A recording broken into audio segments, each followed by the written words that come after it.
تفسیر قرآن پر مبنی پروگرام قول اللہ میر عدیل عارف کی جانب سے۔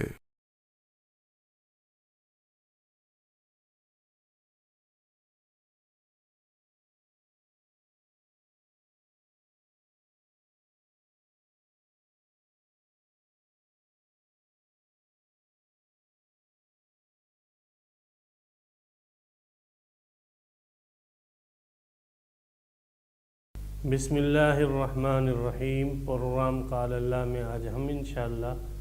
سورہ رات کا دوسرا رکوع کا نصف پڑھیں گے، اس لیے کہ یہ دوسرا رکوع طویل ہے تو مکمل سورہ دوسرا رکوع پڑھنے میں طوالت کافی ہو جائے گی، اس لیے اس دوسرے رکوع کو دو حصوں میں ہم تقسیم کریں گے اور آج کے ایپیسوڈ کے اندر ہم اس کا نصف اول پڑھیں گے دوسرے رکوع کا، اور انشاءاللہ اگلے ایپیسوڈ کے اندر پھر ہم اس دوسرے رکوع کا دوسرا حصہ پڑھیں گے۔ علی حسب ترتیب سب سے پہلے دوسرے رکوع کا لفظی ترجمہ کرتے ہیں اور اس کے بعد پھر اس کی تفسیر کی طرف آتے ہیں۔ اعوذ باللہ من الشیطان الرجیم، بسم اللہ الرحمن الرحیم۔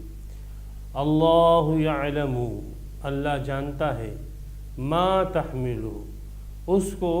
جو اٹھاتی ہے، کل انسا، ہر مادہ، جو حمل اٹھاتی ہے ہر مادہ، اللہ اس کو جانتا ہے۔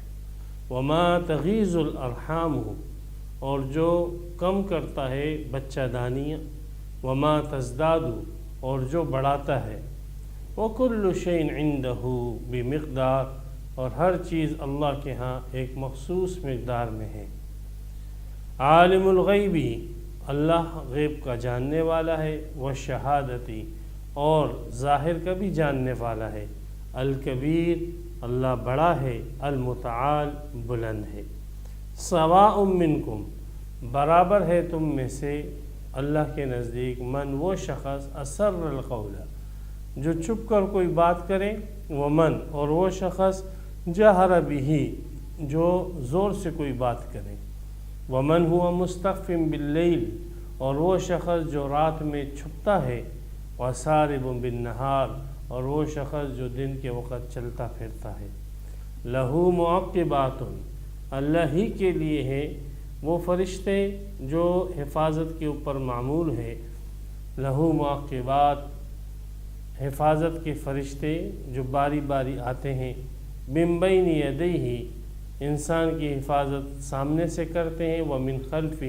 اور پیچھے سے کرتے ہیں، یحفظونہ،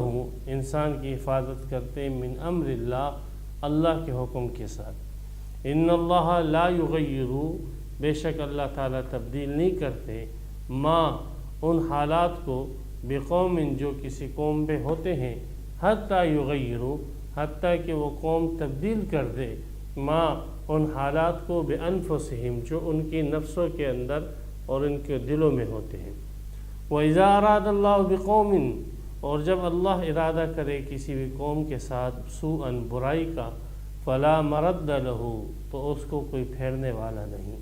وَمَا لَهُم مِّن دُونِهِ، اور نہیں ہے لوگوں کے لیے اللہ کے ماں سوا، من وال، کوئی مددگار، کوئی ولی۔ والذی، اللہ وہ ذات ہے، یریکم البرق، جو دکھاتا ہے تم کو بجلی، خوفاً، اس حال میں کہ تمہیں ڈر لگتا ہے، وطمعاً، اور اس حال میں کہ تمہیں امید ہوتی ہے، وینشئ السحاب الثقال، اور اللہ پیدا کرتا ہے بھاری بوجھل بادلوں کو، ویسبح الرعد بحمدہ، اور تسبیح کرتا ہے رعد، فرشتہ یا کڑک، اللہ کی حمد کے ساتھ، والملائکۃ، اور فرشتے، من خیفتہ، اللہ کے ڈر سے، ویرسل الصواعق، اور وہ بھیجتا ہے بجلیاں، فیصیب بہا، پس پہنچا دیتا ہے وہ بجلیاں، من یشاء، جس کو چاہتا ہے، وہم یجادلون فی اللہ، اس حال میں کہ وہ جھگڑا کر رہے ہوتے ہیں اللہ کے متعلق، وہو شدید المحال، اور اللہ زبردست طاقت والا ہے۔ لہو دعوت الحق، اللہ ہی کی پکار حق ہے، والذین یدعون من دونہ، اور وہ لوگ جو اللہ کے ماں سوا دوسروں کو پکارتے ہیں، لا یستجیبون لہم بشیء، وہ ان کی کوئی پکار نہیں سن سکتے اور کوئی حاجت ان کی پوری نہیں کر سکتے، الا کباسط کفیہ، ان کی مثال تو اس شخص کی طرح ہے جس نے پھیلا دی ہے اپنی دونوں ہتھیلیاں الی الماء، پانی کی طرف، لیبلغ فاہ، تاکہ وہ پانی اس کے منہ تک پہنچ جائے، وما ہوا ببالغہ، اور وہ پانی اس کے منہ تک پہنچنے والا نہیں ہے، وما دعاء الکافرین الا فی ضلال، اور نہیں ہے کافروں کی پکار مگر گمراہی۔ یہاں پر 14 آیتیں مکمل ہوئی ہے سورہ رات کی، اور یہ تنصیف ہم نے کی ہے، نصف ہم نے یہ آدھا رکوع جو ہے دوسرے رکوع کا نصف حصے کا ہم نے ترجمہ کیا۔ اس دوسرے رکوع میں اللہ سبحانہ و تعالیٰ کی علمیت، اللہ کے علم، اللہ کی قدرت، اللہ سبحانہ و تعالیٰ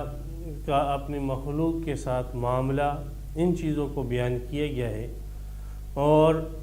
اللہ تبارک و تعالیٰ کا تعارف ہی یہی ہے، اس لیے کہ اللہ کی ذات کو ہم من حیث الذات، من حیث الماہیت نہیں جان سکتے، کوئی انسان نہیں جان سکتا۔ اللہ تعالیٰ کو جو ہم جانتے ہیں وہ صفات کے اعتبار سے اور افعال کے اعتبار سے۔ اللہ کی صفات ہیں، اللہ کے افعال ہیں، ان افعال اور ان صفات سے ہمیں پتہ لگتا ہے کہ یہ اللہ ہے اور اس کا یہ فعل ہے اور یہ اس کی صفت ہے۔ یہاں پہ اللہ کے تعارف کا سلسلہ چل رہا ہے، تو چونکہ پہلی صفت جو ہے اللہ تعالیٰ کی یہاں پر صفت علم بیان کی اور اس کا ایک جزیہ بیان کیا ہے کہ اللہ جانتا ہے، اللہ یعلم، اللہ جانتا ہے، ما تحمل، تمام ان حملوں کو جو اٹھائے ہوئے ہیں، کل انسا، ہر مادہ نے، جتنی دنیا کے اندر مادائیں پائی جاتی ہے، خواہ وہ انسانوں کی ہو، خواہ وہ بکریوں کی ہو، اونٹنیوں کی ہو، یا جو ہے کیا نام ہے کسی بھی شیرنیاں ہیں، جتنی بھی شکل کی ہے، کیڑے مکوڑے ہیں، مچھلیاں ہیں وغیرہ، تو جتنی بھی مادائیں ہیں انہوں نے اپنے پیٹ میں جو کچھ اٹھا کے رکھا ہے اپنے بچہ دانیوں کے اندر، اللہ تبارک و تعالیٰ ان کے بچہ دانیوں کے اندر موجود بچے کو جانتے ہیں۔ تو یہ اللہ کا تعلق ہے مخلوق کے ساتھ، اور خاص کر انسانوں کے ساتھ،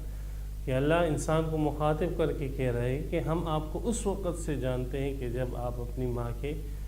بچہ دانی کے اندر تھے اور پیٹ کے اندر تھے، اللہ کا علم اس وقت آپ کے ساتھ متعلق ہوئے ہیں، اللہ آپ کو جان رہے ہیں۔ وما تغیض الارحام، اور جو بچہ دانی کے اندر کوئی کمی ہوتی ہے، وما تزداد، اور جو زیادتی ہوتی ہے، اللہ تعالیٰ اس کمی زیادتی کو جانتے ہیں۔ یہ جو کمی زیادتیاں مختلف پیرہان کے اندر، مثلا پہلے جو ہے بچہ دانی کے اندر بچہ نطفے کی صورت میں ہوتا ہے، پھر جمع ہوا خون بن جاتا ہے، پھر گوشت کا لوتھڑا بن جاتا ہے، پھر اس کے اوپر ہڈیاں بنتی ہے اور اس کے اوپر جو ہے گوشت چڑھتا ہے، پھر ایک مکمل انسان وجود میں آتا ہے وغیرہ۔ یہ ساری تبدیلیاں جو ہے اللہ تعالیٰ ان ساری تبدیلیوں سے آگاہ ہے، اور اللہ تعالیٰ انسان کو اس وقت سے جان رہا ہے کہ جب وہ ان تبدیلی کے مراحل سے گزر رہا تھا۔ تو یہ اللہ تعالیٰ کا علم ہے جو ہر حیوانات کے ساتھ عموماً اور خاص کر انسان کے ساتھ جو ہے خصوصاً متعلق ہے۔ ما تغیض الارحام، بچہ دانی کے اندر جو چیزیں بچہ دانی کم کرتی ہیں اور جو بڑھا دیتی ہیں، مثلاً بعض مرتبہ بچے ایسے ہوتے ہیں کہ وقت سے پہلے پیدا ہو جاتے ہیں۔ اب عموماً جو ہے بچے پیدا ہونے کی مدت جو ہے وہ 8 مہینے 9 مہینے ہیں، اب وہ 5 مہینے میں 6 مہینے میں بچہ پیدا ہو گیا۔ اسی طریقے سے اضافہ ہو جاتا ہے، جیسے بچہ جو ہے اب مثلا پیدا نہیں ہو رہا ہے اور اس میں سال گزر گیا، 1.5 سال گزر گیا، جیسے امام ضحاک رحمۃ اللہ علیہ فرماتے ہیں کہ میں اپنی ماں کے پیٹ میں 2 سال رہا، اور جب میں پیدا ہوا تو میرے دانت بھی نکلے ہوئے تھے، اس لیے ان کا نام ضحاک رکھا گیا۔ تو یہ ہے کہ کمی زیادتی رحم مادر کے اندر رہنے کے اعتبار سے بھی ہوتی ہے، اعضاء میں کمی زیادتی بھی ہو جاتی ہے، بعض بچے معذور پیدا ہو جاتے ہیں، بعض بچے ایسے ہوتے ہیں کہ ان کے اعضاء زیادہ ہو جاتے ہیں، جیسے آپ نے عموماً دیکھا ہوگا کہ بعض بچوں کی انگلیاں جو ہے وہ 6 ہو جاتی ہے۔ تو یہ اضافہ بچوں کی جسامت کے اندر یہ بھی ہوتا ہے۔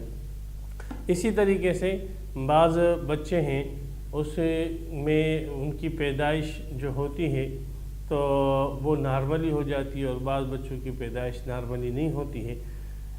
اور بعض بچے ایسے ہیں کہ ان کی عمر جو ہے وہ کم ہوتی ہے اور بعض بچوں کی عمریں زیادہ ہوتی ہیں، بعض ایسے ہوتے ہیں کہ وہ ناتمام بچے ہو جاتے ہیں اور وہ ماں کا رحم جو ہے اس کو پھینک دیتا ہے۔ تو اس قسم کی ساری تبدیلیوں کو یہ الفاظ مشتمل ہے کہ رحم مادر کے اندر یہ جتنی تبدیلیاں ہوتی ہیں اللہ تبارک و تعالیٰ ان تبدیلیوں سے واقف اور آگاہ ہے۔ انسان کی ان تبدیلیوں میں سے ایک تبدیلی وہ ہے جو بخاری مسلم کی حدیث ہے عبداللہ ابن مسعود رضی اللہ تعالیٰ عنہ کی، کہ نبی اکرم صلی اللہ علیہ وسلم نے فرمایا کہ انسان ماں کے رحم کے اندر بچہ دانی کے اندر نطفے کی شکل میں رہتا ہے 40 دن تک، پھر اس کے بعد وہ جمع ہوا خون بن جاتا ہے، 40 دن اور گزر جاتے ہیں 80 دن، پھر اس کے بعد وہ گوشت کے لوتھڑے کی شکل میں ہوتا ہے، ایک گوشت کا ٹکڑا وہ بن جاتا ہے۔ تو وہ گوشت کا ٹکڑا جب بن جاتا ہے تو اس کے اوپر بھی 40 دن گزرتے ہیں، 120 دن، تو پھر وہ ایک انسان میں روح جو ہے 120 دن کے بعد یعنی 4 مہینے کے بعد اس میں روح پھونکی جاتی ہے، اور یہ جو روح اس میں پھونکی جاتی ہے تو اس وقت ایک فرشتہ جو ہے اللہ تعالیٰ سے پوچھتا ہے کہ یا اللہ اس کا رزق میں کتنا لکھوں، اس کی عمر میں کتنی لکھوں، اور یہ جو ہے اس کی حیات اور زندگی میں کتنی لکھوں کہ یہ کتنا جو ہے زندہ رہے گا اور یہ نیک بخت رہے گا یا جو ہے بدبخت رہے گا۔ تو یہ سب چیزیں جو ہے مادر رحم کے اندر ہی فرشتہ لکھ لیتا ہے، اس کی عمر لکھ لیتا ہے، اس کا رزق لکھ لیتا ہے، اور اس کا جو ہے نیک بخت ہونا اور بدبخت ہونا کہ شقی ہے یا سعید ہے یہ لکھ دیتا ہے۔ تو یہ سب چیزیں فرشتہ جو ہے اس موقع پر لکھ دیتا ہے۔ تو یہ بھی ایک قسم کی کمی زیادتی ہو جاتی ہے، اس کے اندر یہ بھی داخل ہے۔ وَكُلُّ شَيْءٍ عِندَهُ بِمِقْدَارٍ، اور ہر چیز اللہ کے ہاں ایک خاص مقدار سے، خاص انداز سے ہے۔ مثلا اللہ تعالیٰ نے بچوں کو رکھا تو کسی کو عمر دے دی، 20 سال میں فوت ہو جاتا ہے، کسی کو 50 سال، کسی کو 100 سال، کسی کو 1000 سال عمر دے دی۔ ہر ایک چیز اللہ کے ہاں ایک اندازے سے ہے۔ ایک قوم عروج کرتی ہے اور ترقی کے زینوں کو پار کرتی ہے، پھر وہ ترقی پر رہتی ہے، پھر وہ زوال پذیر ہو جاتی، وہ ختم ہو جاتی ہے، دوسری قوم آ جاتی ہے۔ قوموں کا عروج و زوال یہ بھی اللہ کے ہاں ایک خاص اندازے سے ہے۔ اسی طریقے سے جتنی آپ چیزیں دیکھیں، آپ گھر بنا لیتے ہیں، وہ گھر ایک اچھے انداز سے، خوبصورت انداز سے بناتے ایک مدت تک رہتا ہے، کچھ عرصہ گزرتا ہے، 50 سال 100 سال، وہ کھنڈرات بن جاتے ہیں۔ تو آپ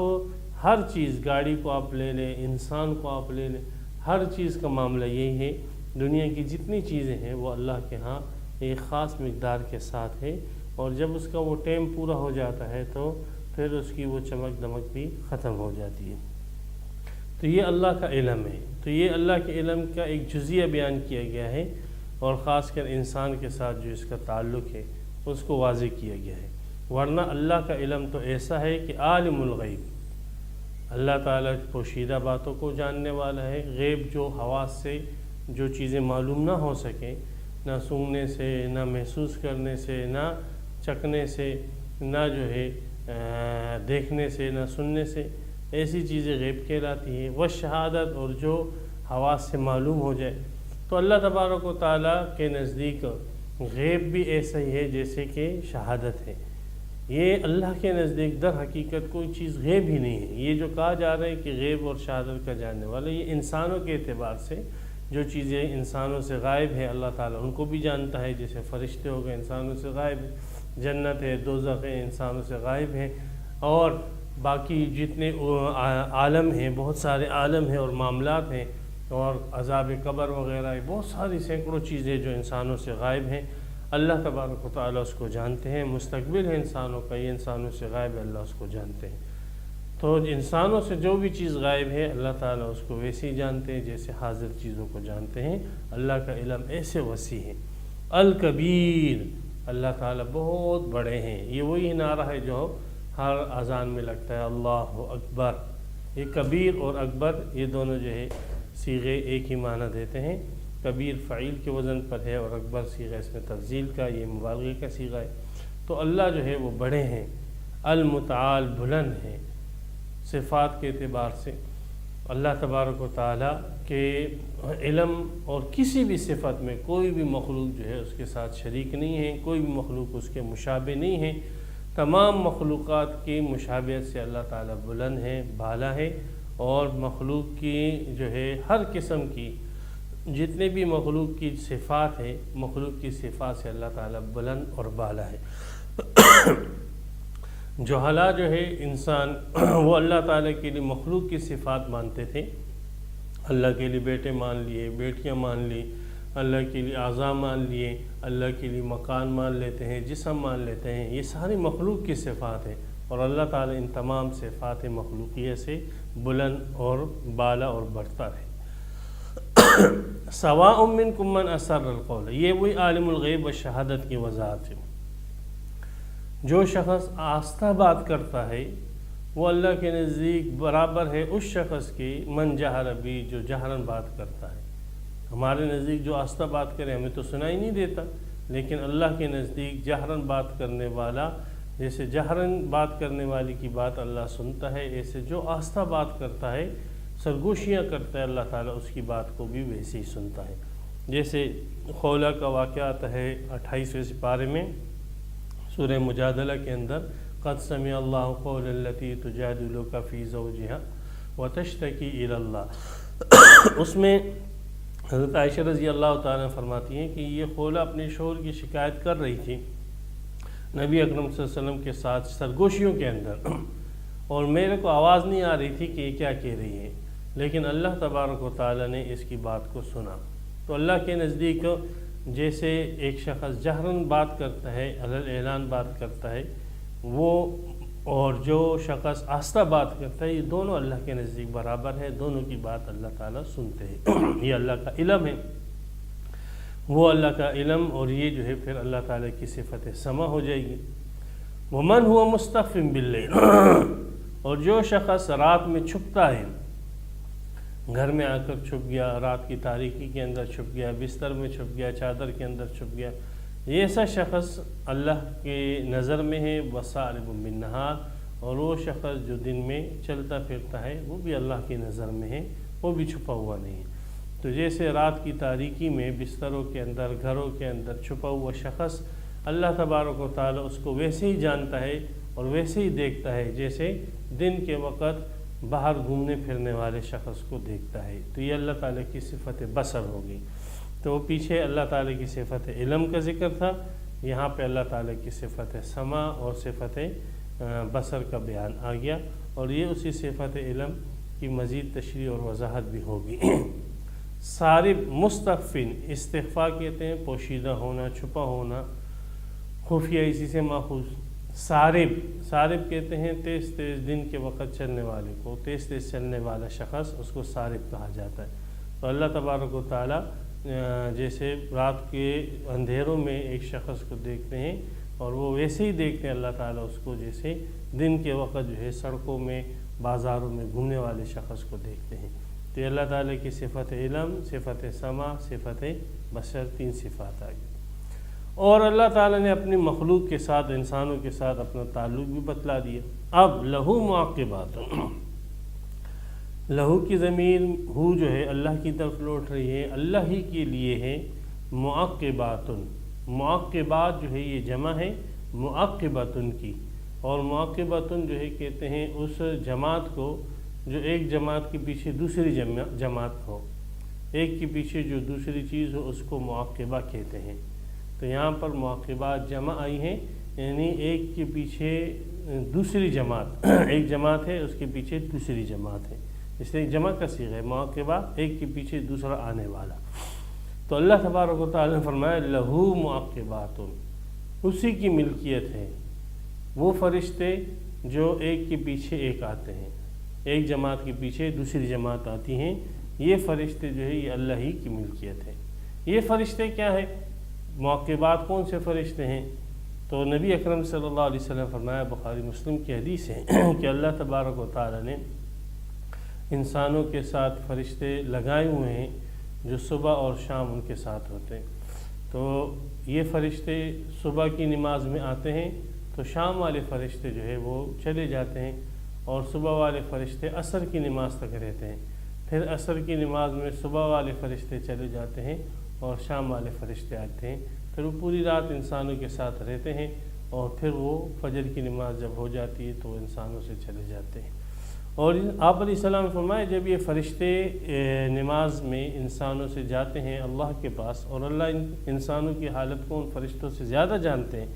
لیکن پھر بھی اللہ تعالیٰ ان فرشتوں سے پوچھتے ہیں کہ میرے بندے کو کس حال میں چھوڑ کر آئے تو اگر وہ نمازی ہوتا ہے تو فرشتے کہتے ہیں کہ اے اللہ، ہم نے اس کو اس حال میں چھوڑا کہ وہ آپ کی عبادت کر رہا تھا، اور ہم اس کے پاس اس حال میں آئے تھے کہ وہ آپ کی عبادت کر رہا تھا۔ تو یہ اس لیے ان دو نمازوں کا خصوصی حکم ہے تاکہ فرشتے ہر دن آپ کی ایمان کی گواہی اللہ کے رجسٹر میں لکھوائیں، صبح اور شام آپ کے ایمان اور آپ کی عبادت کی گواہی لکھوائیں۔ اس لیے حکم ہے فسبحان اللہ حین تمسون و حین تصبحون، صبح اور شام جو کی نمازوں کا خصوصی اہتمام کرو۔ اس قسم کی آیتیں بہت ساری۔ تو یہ معاقبات وہ فرشتے ہیں جو نوبت بنوبت، جماعت در جماعت، ایک جماعت صبح کی ایک جماعت شام کی، وہ آتی ہے اور اللہ کی حکم سے جو ہے وہ انسان کے ساتھ رہتی ہے۔ انسان کے ساتھ رہ کر وہ کیا کرتی ہے تو فرمائے من بین یدی و من خلفی، یہ جماعت انسان کے آگے بھی ہوتی ہے اور انسان کے پیچھے بھی ہوتی ہے۔ مطلب یہ کہ انسان کے احاطہ کرتی ہے اور اس کا گھیراؤ کرتی ہے، ایک قسم کا اس کا حصار کرتی ہے۔ کس چیز سے حصار کرتی ہے؟ فرمایا یحفظونہ، اس کی حفاظت کرتی ہے، من امر اللہ، من یہاں پر با کے معنی میں، ای بامر اللہ، وہ اس انسان کی حفاظت کرتی ہے اللہ کے حکم کے ساتھ۔ انسان کی حفاظت کس چیز سے کرتی ہے؟ تو یہ جنات اور شیاطین سے اللہ تبارک و تعالیٰ کہ یہ فرشتے انسان کی حفاظت کرتے ہیں۔ اگر یہ فرشتے جو ہے اللہ تعالیٰ کی طرف سے مقرر نہ ہوتے تو یہ جنات اور شیاطین یہ کب کے انسانوں کو اچک لیتے اور ختم کر دیتے اور ہلاک کر دیتے، لیکن ہر انسان کے ساتھ یہ موقبات فرشتے لگے ہوئے ہیں، اور یہ موقبات فرشتے صبح اور شام پورا دن اور رات اس کی حفاظت کرتے ہیں۔ بعض روایتوں میں آتے ہیں آنکھوں کے ساتھ 2 فرشتے لگے ہوئے ہیں، منہ کے ساتھ جو ہے 2 فرشتے لگے ہوئے ہیں، اور پیشانی کے ساتھ 1 فرشتہ لگا ہوا ہے۔ اسی طریقے سے 2 کرامن کاتبین مشہور فرشتے جو انسان کے نام اعمال لکھتے ہیں، اور کچھ فرشتے موقبات آگے ہیں کچھ پیچھے ہیں۔ تو یہ تقریباً بہت سارے فرشتے، 10 کے قریب فرشتے۔ ایک فرشتہ تو ایسے ہے جو نبی اکرم صلی اللہ علیہ وسلم پر کوئی درود پڑھتا ہے تو وہ درود پیغمبر علیہ السلام تک پہنچاتا ہے۔ تو یہ سارے فرشتے ایک انسان کے ساتھ لگے ہوئے ہوتے ہیں۔ اس لیے آپ علیہ السلام نے فرمایا کہ تم حیا کرو، اس جماعت سے حیا کرو جو ہر وقت تمہارے ساتھ ہوتی ہے، اور اللہ کی نافرمانی نہ کرو، اور وہ تم سے جدا نہیں ہوتی ہیں مگر اس وقت جدا ہوتی ہے کہ جب انسان تقاضا کرتا ہے، شرمگاہ کو کھولتا ہے، یا جماع کے وقت شرمگاہ کو کھولتا ہے۔ تو ایسے موقع پر جب وہ اپنی سطر کو کھولتا ہے تو یہ فرشتے اس سے جدا ہو جاتے ہیں حیاءً اور اس انسان کے اکرام میں۔ تو لہو معقبات من بین یدیہ، اللہ ہی کی ملکیت ہے وہ فرشتوں کی جماعتیں جو نوبت بنوبت آتی ہے، باری باری آتی ہے، من بین یدیہ، انسان کے آگے بھی ہوتی ہے، وہ من خلفی، اور انسان کے پیچھے بھی ہوتی ہے، یحفظونہ، اور وہ اس انسان کی حفاظت کرتی ہے، من امر اللہ، ای بامر اللہ، اللہ کے حکم کے ساتھ۔ بعض مفسرین نے یہاں پر ایک اور معنی بھی اس کا بیان کیا ہے، اس آیت کے اس حصے کا۔ انہوں نے لہو کی ضمیر جو ہے انسان کی طرف لوٹائی ہے، اور ایسا انسان جو ذی سلطان ہو، بادشاہ ہو، اور اللہ کا نافرمان ہو، اور معاقبات سے جو ہے وہ فوجی اس کے مراد لیے ہیں، وہ نگران اس کے مراد لیے ہیں، حارس چوکیدار مراد لیے ہیں جو اس کی حفاظت کے اوپر مامور ہوتے ہیں۔ تو بعض مفسرین نے کہا کہ یہ بھی مفہوم اس آیت کے مفہوم کے اندر داخل ہو سکتا ہے کہ ضمیر جو ہے اس کو انسان کی طرف لوٹائی جائے، اور یہ کہا جائے کہ ایک متکبر بادشاہ اور انسان جو اللہ کا نافرمان ہوتا ہے، اور اس نے اپنی حفاظت کے لیے اپنے آگے اور پیچھے حفاظت کے لیے جو ہے جماعت انسانوں کی مقرر کی ہوتی ہے، گارڈز ہوتے ہیں اس کے ساتھ بہت سارے، اور وہ یہ چاہتا ہے کہ میں من امر اللہ، اللہ کے امر سے بچ جاؤں۔ اللہ کے امر سے مراد یہاں پر اللہ کا عذاب ہے، کہ وہ اللہ کے عذاب سے بچنا چاہتا ہے۔ تو اللہ کے عذاب سے جو ہے بچنے کے لیے وہ اتنے جو ہے گارڈز لے کر گھومتا پھرتا ہے، لیکن جب اللہ کا امر آ جاتا ہے، اللہ کا عذاب آ جاتا ہے، تو یہ گارڈز وغیرہ اس کے کسی کام کے نہیں ہوتے۔ اور دنیا نے مشاہدہ کیا ہے کہ سینکڑوں گارڈ رکھنے والے شخص جب اللہ کا عذاب آتا ہے اور اللہ کی پکڑ آتی ہے تو پھر یہ گارڈ وغیرہ جو ہے وہ اس کے کسی کام کے نہیں رہتے، بلکہ یوں بھی مشاہدہ کیا گیا ہے کہ یہ گارڈز خود ہی جو ہے نا اس بادشاہ کو اور اس شخص کو ہلاک کر دیتے ہیں جو اللہ کا نافرمان ہوتا ہے۔ تو بہرحال یہ بھی ایک مفہوم اس آیت کے ذیل میں بیان کیا گیا ہے، اگرچہ مفسرین نے عام طور پہ پہلا مفہوم مراد لیا ہے، اور حدیث سے بھی اس کی تائید ہوتی ہے کہ حفاظت کے لیے فرشتے مقرر ہیں اور یہ جنات شیاطین سے اس کی حفاظت کرتے ہیں۔ اسی طریقے سے بعض مرتبہ حادثات ہوتے ہیں، ان سے بھی جو ہے اللہ تعالیٰ ان فرشتوں کے ذریعے انسان کی حفاظت کرتا ہے، اور جب اللہ کا حکم ہوتا ہے تو اللہ تعالیٰ اپنی حفاظت ان سے ہٹا دیتا ہے۔ ان اللہ لا یغیر ما بقوم، بے شک اللہ تعالیٰ تبدیل نہیں کرتے ہیں ان حالات کو جو کسی قوم کے ہوتے ہیں، حتیٰ کہ وہ قوم تبدیل کر دے ان حالات کو، ان صفات کو جو ان کی جانوں کی ہوتی ہیں۔ اس آیت میں اس آیت کے اس حصے کا مفہوم یہ ہے کہ اللہ تبارک و تعالی جب کسی قوم پر انعام کرتے ہیں، اس لیے کہ اللہ تبارک و تعالی جو ہے وہ عذاب دے کر کیا کرے گی، ما یفعل اللہ بعذابکم، اللہ تعالیٰ کو تمہیں عذاب دینے سے کوئی لطف مزہ نہیں آتا۔ اللہ تعالیٰ تو انعام اور اکرام کرتے ہیں، نعمتیں دیتے ہیں۔ قوم سبا کو کتنی نعمتیں اللہ تعالیٰ نے دی، تو اللہ تبارک و تعالیٰ تو اپنی رحمت کا معاملہ رکھتے ہیں مخلوق کے ساتھ۔ دیکھیں ماں کے رحم سے سارا رحمت کا معاملہ ہی چل رہا ہے، لیکن یہ اللہ کا عذاب آتا کب ہے اور فرشتوں کی حفاظت اٹھتی کب ہے؟ یہ اللہ کا عذاب اس وقت آتا ہے کہ جب انسان اپنے دلوں کی کیفیتوں کو تبدیل کر دیتا ہے اور صحیح عقیدے کی جگہ غلط عقیدہ، ایمان کی جگہ کفر، توحید کی جگہ شرک، اور پیغمبر علیہ السلام کی اتباع کی جگہ شیطان کی پیروی کرتا ہے۔ تو جب وہ اپنے نفسوں کے اندر اور اپنے عقائد اور اپنے جانوں کے اندر یہ تبدیلیاں لے کر آتا ہے، عقائد اور اعمال کی، اور اللہ کی نافرمانی اور شرک اور کفر کرتا ہے، تو ایسی صورت میں پھر فرشتوں کی حفاظت والا معاملہ اس سے ختم ہو جاتا ہے اور پھر اللہ کا عذاب اس کے اوپر آتا ہے۔ تو یہ ہے کہ اللہ تعالیٰ جو ہے کسی قوم کے اوپر عذاب نہیں لاتے ہیں، اس کی اچھی حالت کو تبدیل نہیں کرتے ہیں، لیکن جب وہ قوم کفر اور شرک کے اوپر مصر ہوتی ہے، اللہ کی نافرمانیوں پر ضد کرتی ہے اور اس پر جمی لیتی ہے، تو پھر اللہ کی طرف سے ان کے اوپر عذاب مسلط ہو جاتا ہے اور فرشتوں کی حفاظت ان سے ہٹ جاتی ہے، ڈھیل دیتے ہیں۔ اللہ تعالیٰ نے بعض قوموں کو ڈھیل دی، 50 سال، 100 سال، بعضوں کو 500 سال، بعضوں کو 1000 سال۔ اللہ کے ہاں یہ ایسے نہیں ہے کہ قوم نے نافرمانی کی اور فوراً جو ان کی پکڑ ہوگی، نہیں، اللہ مہلت دیتے ہیں، اس مہلت میں ایک نسل گزر جاتی، لیکن اگر پھر بھی وہ باز نہیں آتے ہیں پھر اللہ کا عذاب ان کے اوپر مسلط ہوتا ہے، اور دنیا بارہا اس کا مشاہدہ کرتی ہے کہ اللہ کا عذاب جو ہے آتا ہے،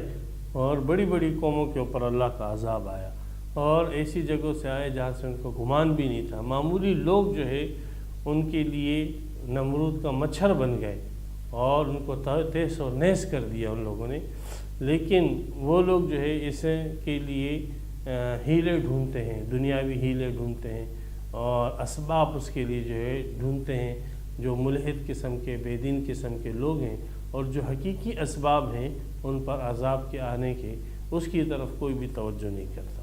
تو بہرحال اللہ تعالیٰ کی طرف سے حفاظت ختم ہو جاتی ہے اور عذاب کا سلسلہ شروع ہوتا ہے جب قوم جو ہے اپنے نفسوں کی اور اپنے جو ہے حالتوں کو تبدیل کرتے ہیں، اپنے عقائد کو تبدیل کرتے ہیں، اور جب اللہ کا عذاب آ جاتا ہے، حفاظت اٹھ جاتی ہے، پھر آپ 100 تدبیریں کرو، آپ جو ہے سینکڑوں جو ہے اسباب اختیار کرو، لیکن پھر اللہ کے عذاب کو کوئی چیز ٹالنے والی نہیں۔ وَإِذَا أَرَادَ اللَّهُ بِقَوْمٍ سُوءًا، جب اللہ ارادہ کرے کسی قوم کے ساتھ عذاب کا، فَلَا مَرَدَّ لَهُ، تو اس کو کوئی لوٹانے والا نہیں ہے۔ اور دنیا نے مشاہدہ کیا ہے کہ اللہ کی طرف سے جب عذاب آتا ہے تو بڑے اسباب اختیار کیے گئے ہیں، لیکن وہ عذاب پھر ان لوگوں سے ٹلا نہیں، اور اسی عذاب کے اندر جو ہے قوموں کی قومیں تباہ و برباد ہو گئی۔ وَمَا لَهُم مِّن دُونِهِ مِن وَالٍ، اور یہی حقیقت ہے کہ انسانوں کے لیے کوئی والی، کوئی مددگار اللہ کے علاوہ کوئی بھی نہیں ہے۔ تو یہ اس آیت کا وہ مفہوم ہے جو عام طور پہ مفسرین نے بیان کی ہے، اور پہلی آیت کے پہلے حصے کا مفہوم جو ہے میں نے بتایا کہ کچھ حضرات نے اس سے الگ ہٹ کر اس کے اندر تعمیم بھی کی ہے۔ اسی طرح اس آیت کی جو دوسرا حصہ ہے اس کا بھی ایک اور مفہوم بھی مفسرین نے اس کے اندر شامل کیا ہے، وہ یہ شامل کیا ہے، اس کو یہاں پر جوڑ دیا یعنی اس کو سیاق سباق سے ہٹا کر اس کا یہ مفہوم لیا کہ اللہ تبارک و تعالی جو ہے وہ کسی قوم پر اچھی حالت اس وقت لے کر آتے ہیں کہ جب وہ قوم خود جو ہے اپنی حالت کو تبدیل کرنا چاہتی ہے۔ ایسے نہیں ہے کہ اللہ تعالیٰ زبردستی کسی قوم کی حالت کو تبدیل کر دیں، ایسا نہیں ہے، بلکہ اللہ تبارک و تعالیٰ جو ہے کسی قوم کی حالت کو اس وقت سدھارتے ہیں جب وہ قوم جو ہے اپنی حالت کو سدھارنے کی کوشش کرتی ہے اور جد و جہد کرتی ہے اور اس کی طرف اقدام کرتی ہے، جس کے لیے جو ہے میرے خیال سے ظفر علی خان کا وہ شعر ہے یا کوئی اور شاعر ہے واللہ عالم، کہ وہ شعر مشہور بیان کیا جاتا ہے، خدا نے آج تک اس قوم کی حالت نہیں بدلی، نہ ہو خیال جس کو خود اپنی حالت کے بدلنے کا۔ تو بہرحال یہ بات جہاں تک ہے کہ اللہ تعالیٰ کسی قوم کی حالت اس وقت بدلتے ہیں جب وہ اپنی حالت بدلیں، اس سے بحث کہ اس کے بغیر بھی اللہ تعالیٰ بدل دیتے ہیں حالتوں کو، اللہ رحمتیں کر دیتے ہیں ابتدا ہی میں، اگرچہ فی نفسی یہ بات بھی درست ہے کہ اللہ تعالیٰ جو ہے کسی قوم کی حالت کو اس وقت بدلتے ہیں کہ جب وہ اپنی حالت کو تبدیل کرنے کے اقدامات کرتی ہے، وہ ٹھیک ہے اپنی جگہ بات بالکل، لیکن اس آیت کا یہ مصداق جو ہے ٹھہرانا، یہ علماء نے مفسرین نے اس کو درست قرار نہیں دیا۔ یہ مفہوم اس وقت درست ہوگا جب آپ اس کو سیاق سباق سے اس آیت کے اس حصے کو آگے پیچھے سے آپ کاٹ دیں، تب اس آیت کا یہ مفہوم بیٹھ سکتا ہے، لیکن اگر آپ اس کو آگے پیچھے کے ساتھ جوڑو گے تو پھر یہ مفہوم اس کا نہیں بنتا، بلکہ مفہوم یہ بنتا ہے کہ اللہ تبارک و تعالیٰ کی طرف سے عذاب کے فیصلے تب ہوتے ہیں جب قوموں کی طرف سے جو ہے نافرمانی کی باتیں آتی ہیں، تب اللہ کی طرف سے عذاب کے فیصلے ہوتے ہیں، جبکہ اس مفہوم کے اندر یہ بتلایا گیا کہ اللہ کی طرف سے رحمت کے فیصلے تب ہوتے ہیں جب قوموں کی طرف سے جو ہے رحمت کے اصول کے اسباب کو اختیار کیا جاتا ہے۔ تو بہرحال دونوں مفہوم جو ہے ایک دوسرے کے ضد ہیں، تو سیاق سباق سے پہلے مفہوم کی تائید ہوتی ہے اور اکثر مفسرین نے اس پہلے مفہوم کو لیا ہے۔ دوسری بات اگرچہ اپنی جگہ فی نفسی صحیح ہے، لیکن آیت کے سیاق سباق سے مناسبت نہیں رکھتی۔ هُوَ الَّذِي يُرِيكُمُ الْبَرْقَ، اللہ تبارک و تعالیٰ کی صفات، اللہ تبارک و تعالیٰ کے افعال کا بیان چل رہا ہے، تو اللہ تبارک و تعالیٰ تو علم والے ہیں، اللہ جو ہے سنتے ہیں، اللہ دیکھتے ہیں، اور اللہ نے انسانوں کے ساتھ ایک رحمت کا تعلق قائم کیا ہے اور اپنی طرف سے اس کی حفاظت پر جو ہے ایک خدائی فوج کو مقرر کی ہے جو شرور سے اور فتنوں سے ان کی حفاظت کرتے ہیں،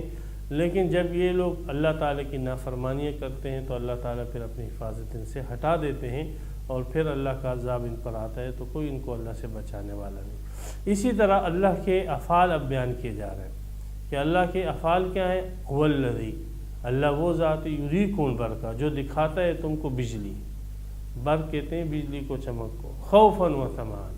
اس حال میں کہ لوگوں کے اندر بجلی دیکھ کر ڈر بھی ہوتا ہے، و طمعا، اور امید بھی ہوتی ہے کہ بارش ہوگی، فصلیں ہماری جو ہے اگ جائے گی، پانی مل جائے گا۔ وَيُنشِئُ السَّحَابَ السِّخَارَ، اور اللہ کا فعل یہ بھی ہے کہ اللہ تبارک و تعالیٰ جو ہے بادلوں کو پیدا کرتا ہے جو پانی کی وجہ سے بھوجل ہو چکے ہیں، سقال بھاری اور بھوجل ہو چکے ہوتے ہیں۔ تو بجلی دکھانا یہ اللہ کا فعل ہے، اور پھر اس کا اثر انسان کے اندر پیدا کرنا اور اس بجلی سے ایک اثر قبول کرنا جو انفعالی کیفیت ہے، وہ بھی اللہ تعالیٰ انسان کے اندر پیدا کرتے ہیں۔ ادھر بجلی دکھا رہے ہیں، یہ فعل ہے انسان کا، جو انسان جو ہے دیکھ رہا ہے بجلی کو اور اللہ دکھا رہے ہیں اس کو بجلی، تو یہ انسان کا یہ فعل، اس کا خالق بھی اللہ ہے۔ پھر انسان کے اندر بجلی دیکھنے کے بعد جو انفعالی کیفیت پیدا ہوتی ہے اس کا خالق بھی اللہ ہے، اور وہ انفعالی کیفیت کیا ہے؟ ڈر بھی ہے اور امیدیں بھی ہیں۔ اور اللہ تعالیٰ کا فعل کیا ہے کہ اللہ بادلوں کو پیدا کرتا ہے۔ بادلوں کو کیسے پیدا کرتا ہے؟ جدید دور سائنس کا سب جانتے ہیں بچے کہ سورج کی تمازت سے جو ہے وہ پانی کے ذرات وہ سمندروں سے اوپر اٹھتے ہیں اور بخارات اٹھتے ہیں اور اس سے بادل کو اللہ تبارک و تعالیٰ اٹھاتے ہیں. تو یہ اللہ کا فعل جاری ہے، یہ اللہ کا کام جاری ہے، یہ اللہ کا فعل ہے. ہر فعل کے لیے کوئی کرنے والا ہے. صبح کے وقت آپ سمندروں سے دیکھیں بخارات کی موجیں اٹھ رہی ہے. تو یہ بخارات جو اٹھ رہے ہیں سمندروں سے اور دریاؤں سے، تو یہ اللہ تبارک و تعالیٰ کا فعل ہے. اس کے پیچھے اللہ تعالیٰ کے کام ہے، اللہ کرنے والا ہے اس فعل کا. تو ان افعال کے ذریعے سے ہم اللہ کو پہچانتے ہیں. وَيُسَبِّحُ الرَّعْدُ بِحَمْدِهِ، پاکی بیان کرتا ہے رعد اس کی حمد کے ساتھ. والملائکۃ، اور فرشتے من خیفت، اس کے ڈر سے. رعد کیا ہے؟ ایک روایت میں آتا ہے جو سے تفسیر مظہری وغیرہ میں مذکور ہے کہ رعد ایک فرشتے کا نام ہے اور وہ اللہ تعالیٰ نے بادلوں کے اوپر معمور کیا ہے اور اس کے ہاتھ میں ایک کوڑا ہے چابک ہے. جب وہ بادلوں کو ہنکاتا ہے تو اس کوڑے سے اس کو مارتا ہے اور اس کوڑے کو جب وہ مارتا ہے بادلوں پر تو اس کی ایک آواز پیدا ہوتی ہے اور اس سے جو ہے ایک بجلی کی چمک پیدا ہوتی ہے. یہ بجلی کی چمک کو برق کہا جاتا ہے اور آواز کو رات کہا جاتا ہے. تو رات در حقیقت اس فرشتے کا نام ہے. تو اس روایت کی بنیاد پر پھر ترجمہ یوں ہوگا کہ رات فرشتہ تسبیح کرتا ہے بحمدی، اللہ کی حمد کے ساتھ.